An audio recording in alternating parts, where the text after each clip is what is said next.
All right, today we are going to work on this painting that I actually started yesterday. As you can tell, we're actually standing in a field in South Dakota. It's actually the prairie from Little House on the Prairie. And you might be asking yourself, Danny, what are you doing right now? I ask myself that all the time.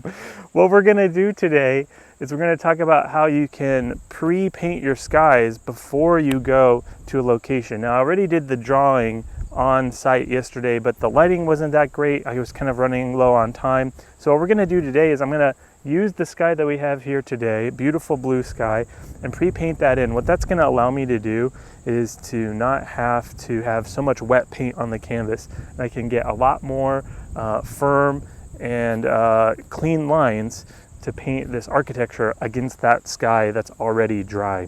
So we've got a couple tools that are going to help us. Primarily, I'm going to be using Liquin Original. I've got some of that out on the palette, as well as some standard colors. I'm going to be using a combination of ultramarine blue and a little bit of phthalo blue, probably a little bit of cadmium lemon, and then maybe one of these reds to kind of neutralize, plus some white. So we're going to get into that. The goal is to kind of paint this sky in. We'll maybe paint over some of the lines, but then let that dry and then be able to paint over the top, get hard lines for the architecture. Let's get into it.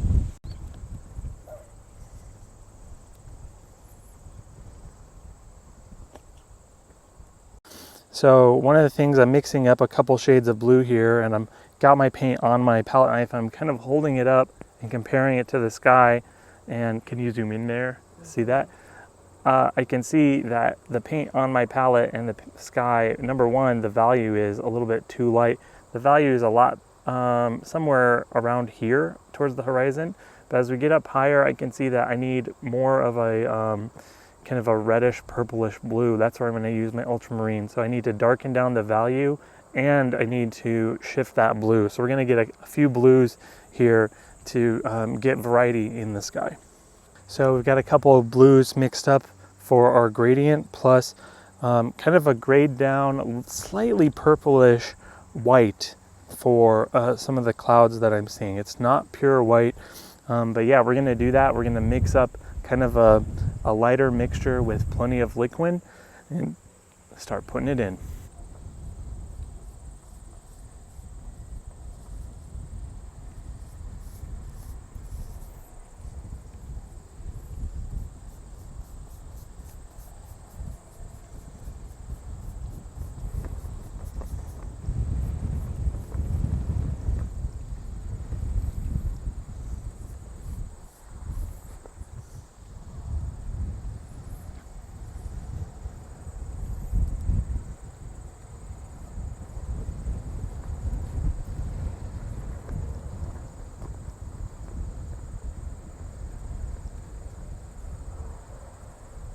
It's okay to paint over some of these lines transparently because that's what we want, is like a seamless gradient.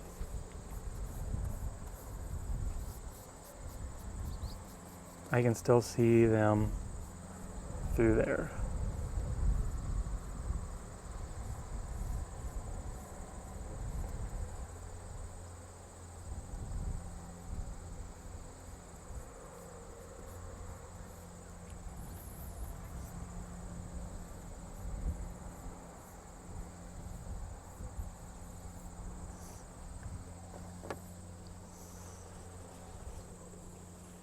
Okay, moving on to one of the lighter gradients as I start to bring this gradient down into the sky, and I can kind of blend this a little bit.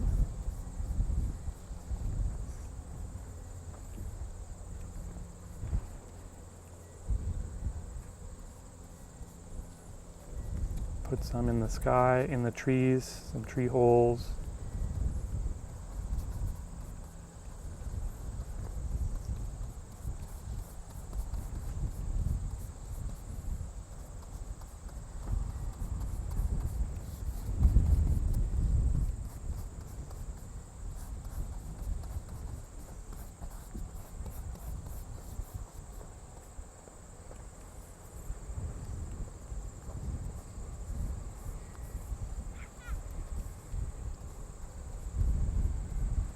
paint over those edges.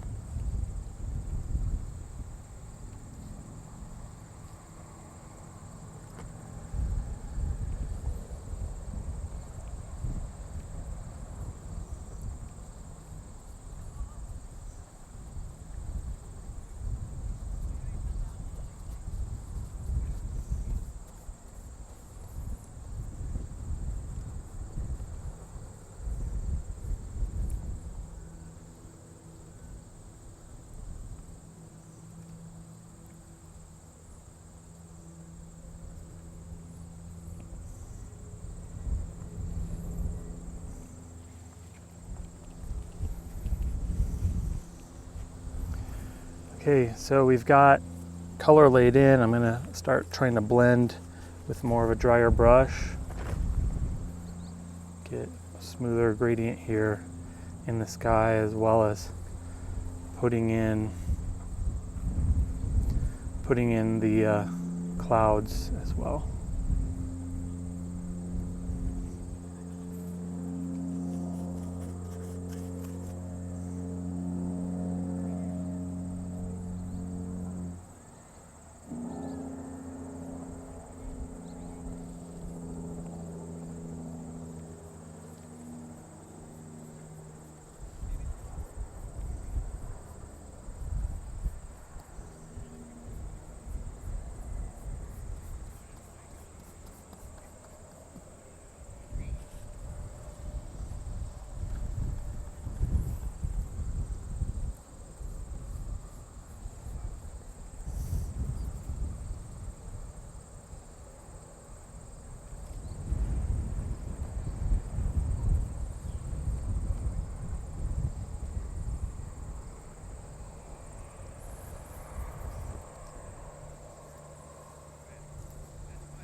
That is not my dog, Harry.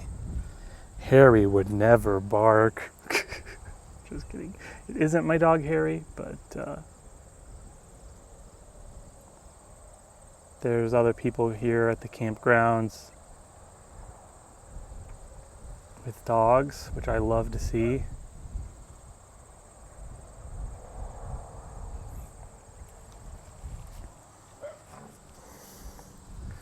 Now I'm starting to lose a little bit of this drawing here, and so I'm going to use some mineral spirits, clean my brush, and come up to the edge like so. And this is the beauty of oil paints over, say, acrylics or gouache. And since this paint is already dry from the drawing I did yesterday, I can just come in and clean this area off pretty easily, retain my drawing like so.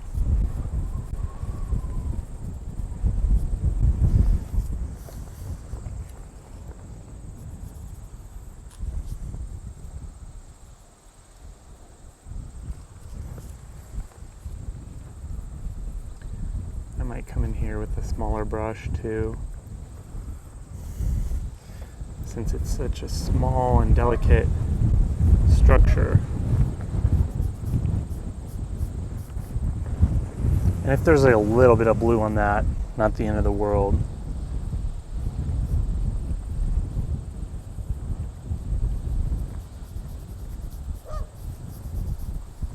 There's Harry.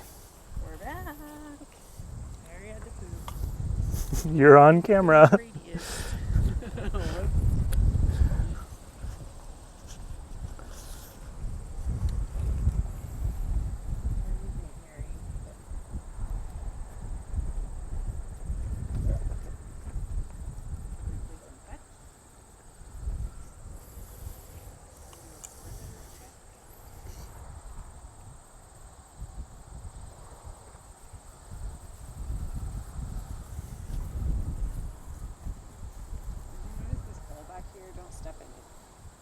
Okay.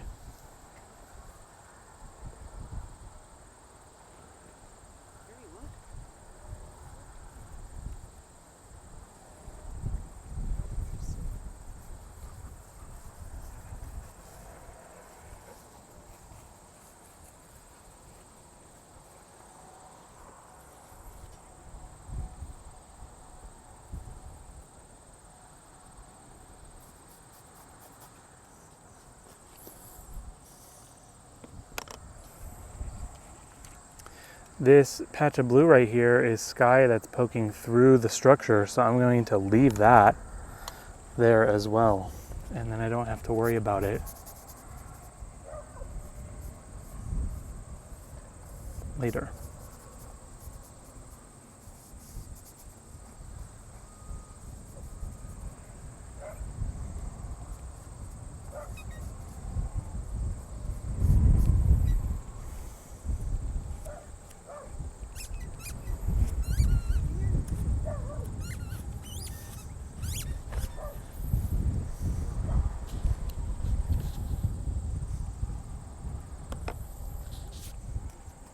Just a little bit more blending with the soft brush here.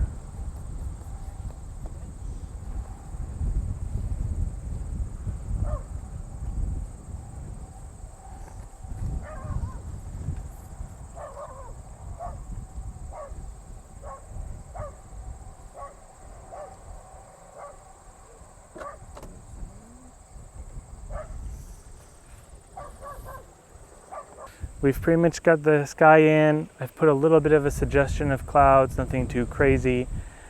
Probably gonna paint over that later. But the last step is to pick out all these little bugs that the wind blew in my painting. So we'll do that and then we'll be ready to paint once it dries. So we're gonna go back to SDSU to try and finish this painting of clock tower, campanile, whatever it's called. And it's still super cloudy. The weather forecast said that it's going to, the sun will come out, but I have my doubts, so we'll see what happens. All right, I'm back at SDSU with the campanile tower behind me. And we've got our sky pre-painted in. We've got some pretty cool clouds, so I might try to incorporate that in, and we're gonna try and get this scene here. So let's get going.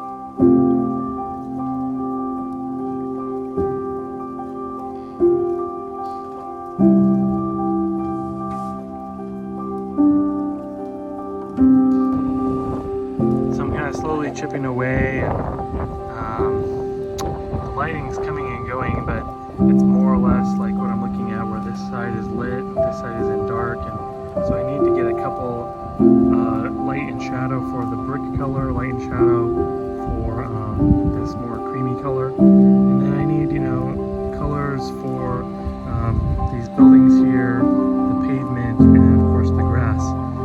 But then once we lay that in, we're more or less done. Also highlights on the trees. So I'm waiting for kind of the clouds to abate and have like a strong sense of light, and we'll plug that in.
So I've got the tower blocked in. I might do a little bit more modeling on this, and I'm not sure. There's like some lines on this window, like window pane almost. I'm not sure if I want to put that in or not. And I feel like the color of this brick and shadow compared to mine, this is like a little bit too vibrant, but I don't know if I want to mess with it and go over it again. So I don't know, we will see. I think my next plan is just to kind of block in all of this stuff so that it's there, and maybe start putting in highlights on the trees, and then we will see what to do with this next.